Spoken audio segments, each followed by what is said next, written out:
नारायणं नमस्कृत्य नरं चैव नरोत्तमं देवी सरस्वतीं व्यासं ततो जयमुदीरयेत्। अंतर्यामी नारायण स्वरूप भगवान श्री कृष्ण, उनके सखा नर रत्न अर्जुन, उनकी लीला प्रकट करने वाली भगवती सरस्वती और उनके वक्ता भगवान व्यास को नमस्कार करके आसुरी संपत्तियों का नाश करने अंतःकरण विजय प्राप्त कराने वाले महाभारत ग्रंथ का पाठ करना चाहिए। ओम नमो भगवते वासुदेवाय। ओम नमः पितामहाय। ओम नमः प्रजापतिभ्यः।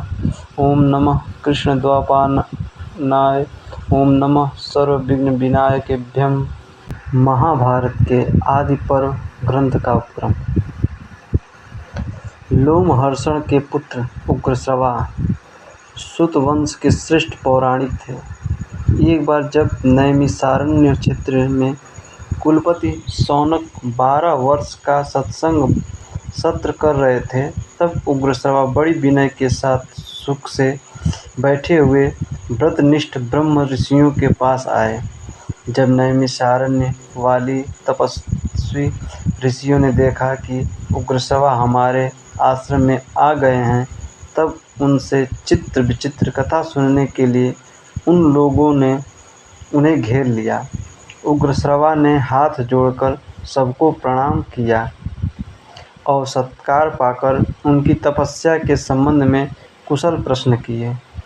सब ऋषि मुनि अपने अपने आसन पर विराजमान हो गए और उनके आज्ञानुसार वे भी अपने आसन पर बैठ गए। जब वे सुखपूर्वक बैठकर विश्राम कर चुके, तब किसी ऋषि ने कथा का प्रसंग प्रस्तुत करने के लिए उनसे प्रश्न किया। सूतनंदन, आप कहाँ से आ रहे हैं? आपने अब तक का समय कहाँ व्यतीत किया है? उग्रश्रवा ने कहा, मैं परीक्षित नंदन राजर्षि जनमेजय के सर्प सत्र में गया हुआ था।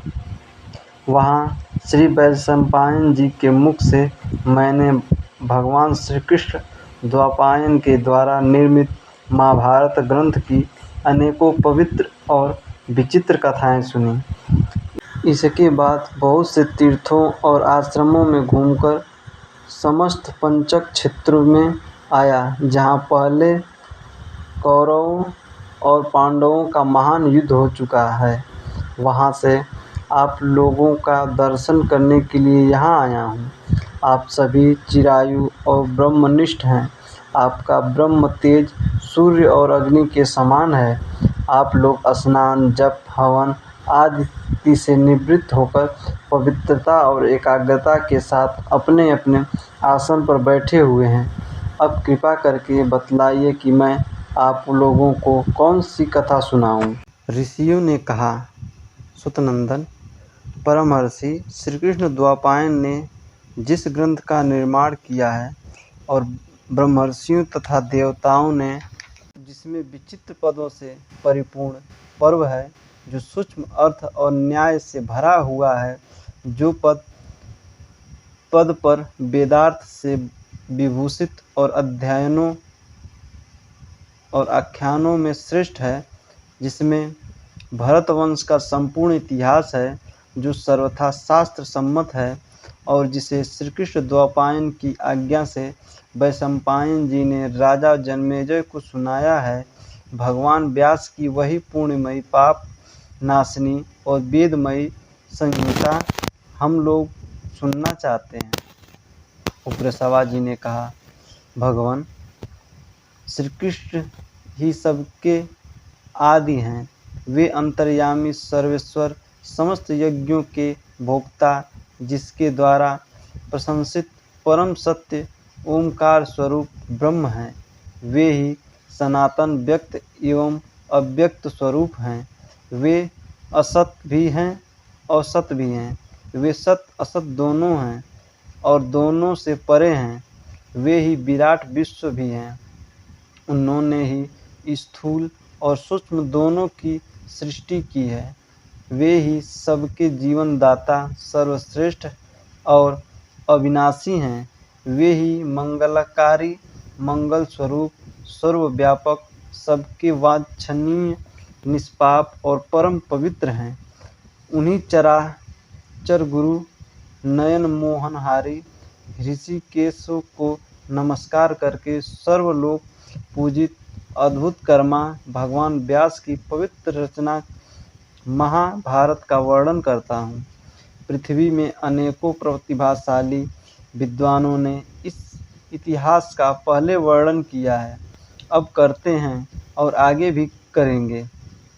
यह परम ज्ञान स्वरूप ग्रंथ तीनों लोकों में प्रतिष्ठित है। कोई संक्षेप में तो कोई विस्तार से इसे धारण करते हैं। इसकी शब्दावली शुभ है। इसमें अनेकों छंद हैं और देवता तथा मनुष्यों की मर्यादा का इसमें स्पष्ट वर्णन है। जिस समय यह जगत ज्ञान और प्रकाश से शून्य तथा अंधकार से परिपूर्ण था, उस समय एक बहुत बड़ा अंडा उत्पन्न हुआ और वही समस्त प्रजा की उत्पत्ति का कारण बना। वह बड़ा ही दिव्य और ज्योतिर्मय था। श्रुति उनके सत्य सनातन ज्योतिर्मय ब्रह्म का वर्णन करती है। वह ब्रह्म अलौकिक, अचिंत्य, सर्वत्र सम, अव्यक्त, कारण स्वरूप तथा सत और असत दोनों है। उसी अंडे से लोक पितामह प्रजापति ब्रह्मा जी प्रकट हुए। तदंतर 10 प्रचेता दक्ष, उनके 7 पुत्र, 7 ऋषि और 14 मनु उत्पन्न हुए। विश्वदेवा, आदित्य, वसु, अश्वनी कुमार, यक्ष, साध्य, पिशाच, गुहक, पितर, ब्रह्मर्षि, राजर्षि, जल, दुर्लोक, पृथ्वी, वायु, आकाश, दिशाएं, संवत्सर, ऋतु, मास, पक्ष, दिन, रात और जगत में और जितनी भी वस्तुएं हैं, सब उसी अंडे से उत्पन्न हुई। यह संपूर्ण चराचर जगत प्रलय के समय जिसमें उत्पन्न होता है, उस परमपिता में लीन हो जाता है। ठीक वैसे ही जैसे ऋतु आने पर उसके अनेकों लक्षण प्रकट हो जाते हैं और बदलने पर लुप्त हो जाती हैं, इस प्रकार यह कालचक्र जिससे सभी पदार्थ की सृष्टि और संहार होता है, अनादि और अनंत रूप में सर्वदा चलता रहता है। संक्षेप में देवताओं की संख्या 33,3333 यानी कि 36,333 है। विवस्वान के 12 पुत्र हैं। दीन, दिव पुत्र, बृहद्भानु, चक्षु, आत्मा, विभासु, सविता, ऋचिक, अर्क, भानु, आसाव, रवि और मनु। मनु के 2 पुत्र हुए, देवभ्राट और सुभ्राट। सुभ्राट के 3 पुत्र हुए, 10 ज्योति, सतज्योति और सहस्त्र ज्योति। ये तीनों ही प्रजावान और विद्वान थे। 10 ज्योति के 10,000, सतज्योति के 1,00,000 और सहस्त्र ज्योति के 10,00,000 पुत्र उत्पन्न हुए। इन्हीं से कुरु, यदु, भरत, ययाति और इक्ष्वाकु आदि राजर्षियों के वंश चले। बहुत से वंशों और प्राणियों की सृष्टि की यही परंपरा है। भगवान व्यास समस्त लोक, भूत, भविष्यत, वर्तमान के रहस्य, कर्म, उपासना, ज्ञान स्वरूप, वेद, अभ्यास युक्त लोक, योग, धर्म और काम, सारे शास्त्र तथा लोक व्यवहार को पूर्ण रूप से जानते हैं। उन्होंने इस ग्रंथ में व्याख्यान के साथ संपूर्ण इतिहास और सारी श्रुतियों का तात्पर्य कह दिया है। भगवान व्यास ने इस महान ज्ञान का ही कहीं विस्तार से और कहीं संक्षेप में वर्णन किया है, क्योंकि विद्वान लोग ज्ञान को भिन्न भिन्न प्रकार से प्रकाशित करते हैं। उन्होंने तपस्या और ब्रह्मचर्य की शक्ति से वेदों का विभाजन करके इस ग्रंथ का निर्माण किया और सोचा कि इसे शिष्यों की किस प्रकार पढ़ाऊं। भगवान व्यास का यह विचार जानकर स्वयं ब्रह्मा जी उनकी प्रसन्नता और लोकहित के लिए उनके पास आ गए। भगवान वेदव्यास उन्हें देखकर बहुत ही विस्मित हुए और मुनियों के साथ उठकर उन्हें हाथ जोड़कर प्रणाम किया तथा आसन पर बैठाया। स्वागत सत्कार के बाद ब्रह्मा जी की आज्ञा से वह भी उनके पास ही बैठ गए। तब व्यास जी ने बड़ी प्रसन्नता से मुस्कुराते हुए कहा, भगवान, मैंने एक श्रेष्ठ काव्य की रचना की है। इसमें वैदिक और लौकिक सभी विषय हैं।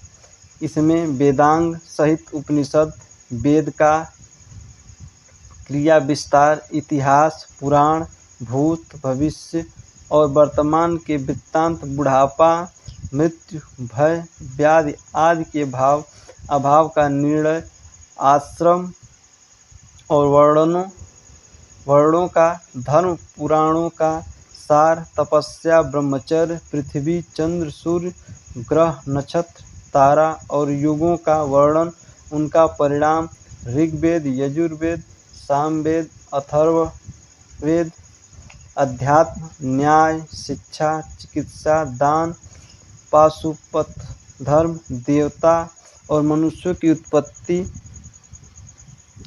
पवित्र तीर्थ, पवित्र देश, नदी, पर्वत, वन, समुद्र, पूर्व, कल्प, दिव्य नगर, युद्ध कौशल, विविध भाषा, विविध जाति, लोक व्यवहार और सब में व्याप्त परमात्मा का भी वर्णन किया है। परंतु पृथ्वी में इस वाला कोई नहीं मिल रहा, यही चिंता का विषय है। ब्रह्मा जी ने कहा, महर्षि, आप तत्व ज्ञान संपन्न हैं, इसलिए मैं तपस्वी और श्रेष्ठ मुनियों से भी आपको श्रेष्ठ समझता हूँ। आप जन्म से ही अपनी वाणी द्वारा सत्य और वेदार्थ का कथन करते हैं, इसलिए आपका अपने ग्रंथ को काव्य कहना सत्य होगा। उसकी प्रसिद्धि काव्य के नाम से ही होगी। आपके काव्य से श्रेष्ठ काव्य का निर्माण जगत में कोई नहीं कर सकेगा। आप अपना ग्रंथ लिखने के लिए गणेश जी का स्मरण कीजिए। यह कहकर ब्रह्मा जी तो अपने लोक को चले गए और व्यास जी ने गणेश जी का स्मरण किया। स्मरण करते ही भक्त वात्सलकल्प तरु गणेश जी उपस्थित हुए। व्यास जी ने पूजा करके उन्हें बैठाया और प्रार्थना की, भगवान, मैंने मन ही मन महाभारत की रचना की है। मैं बोलता हूँ, आप उसे लिखते जाइए। गणेश जी ने कहा, यदि मेरी कलम एक क्षण के लिए भी न रुकी तो मैं लिखने का काम कर सकता हूँ। व्यास जी ने कहा, ठीक है, किंतु आप बिना समझे न लिखिएगा। गणेश जी ने तथास्तु कहकर लिखना स्वीकार कर लिया।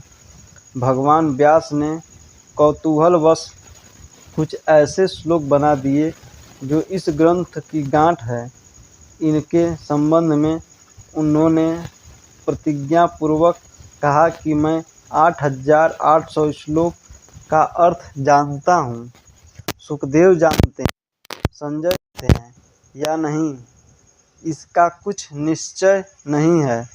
वे श्लोक अब भी इस ग्रंथ में हैं। बिना विचार किए उनका अर्थ नहीं खुल सकता। और तो क्या, सर्वज्ञ गणेश जी जब एक क्षण तक उन श्लोकों के अर्थ का विचार करते थे, उतने में ही महर्षि व्यास दूसरे बहुत से श्लोकों की रचना कर डालते थे। यह महाभारत की सलाई अज्ञान से भटकते हुए श्लोकों की आंखें खोलने वाला है। यह भारत रूपी सूर्य के ने धर्म, अर्थ, काम और मोक्ष चारों पुरुषार्थों का संक्षेप और विस्तार से वर्णन करके लोगों का अंधकार नष्ट कर दिया है। इस भारत पुराण की रूपी पूर्णचंद्र ने चंद्रिका को छिटाकर मनुष्य की बुद्धि रूप कुमुदों को विकसित कर दिया है। इस इतिहास रूप दीपक ने इस संसार के तहखाने को उजालने से भर दिया है। भगवान श्री कृष्ण द्वैपायन ने इस ग्रंथ में कुरु वंश का विस्तार, गांधारी की धर्मशीलता, विदुर की प्रज्ञा, कुंती के धैर्य, दुर्योधन आदि की दुष्टता और पांडवों की सत्यता का वर्णन किया है। इसकी प्रत्येक कथा भगवान श्री कृष्ण की अनिर्वाच्य महिमा प्रकट होती है। यह महाभारत स्वरूप कल्प वृक्ष समस्त कवियों के लिए आश्रय स्थान है। इसी के आधार पर सब अपने अपने काव्य का निर्माण करेंगे। जो श्रद्धापूर्वक महाभारत का अध्ययन करता है उसके सारे पाप नष्ट हो जाते हैं, क्योंकि इसमें देवर्षि, ब्रह्मर्षि, देवता आदि के परम पवित्र कर्मों का वर्णन है। इसमें सनातन पुरुष भगवान श्री कृष्ण का स्थान स्थान पर कीर्तन है। वे ही सत्य, ऋतु, परम पवित्र और मंगलमय हैं। वे अविनाशी, अविचल, अखंड ज्ञान स्वरूप परब्रह्म हैं।